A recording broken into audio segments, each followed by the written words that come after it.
Well, right after that 2 weeks of getting back to school and going home for a little bit, because I went from Rhode Island to Connecticut for a little bit, and then I went back to school to, like, hang out with my friends during my final semester as a senior.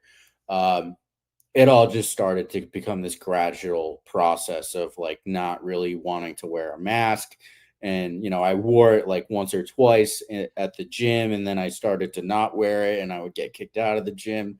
Like, this is I'm like, "Come on, guys, like, I'm gonna deadlift with a mask on, like, let's get real." Um, so Well, you just had reports of that gym in New York, that guy that was shut down, and I Ian mean, it was Smith, right? He's from New yeah. Jersey. He's from Jersey. Was it Jersey? My Yeah, yeah, apologies, New he Yorkers. went viral on Tucker Carlson because of all Yes, that. yeah, yeah. But I mean, that was going on everywhere. He just, thankfully they got the spotlight on someone. I was in Colorado at the time, and there was mom and pop restaurants that their only way to survive was to serve food, and the governor, through special proclamation, uh, destroyed their business and took away all their licenses. Just stuff like that was going on, all for COVID. All for protecting people. That happened in my state too, by the way.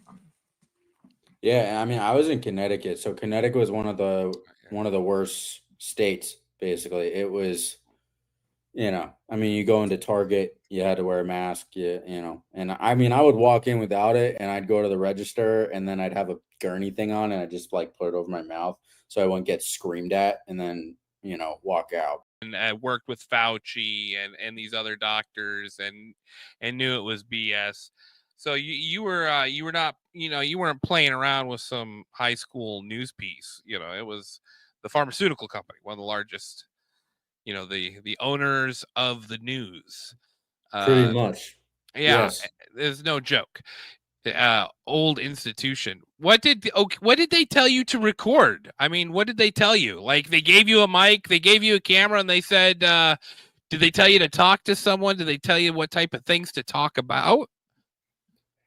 It started off kind of slow. So I believe it was right around October 1st, October 2nd is when they strapped me up, right? And I figured out how to put a button camera on.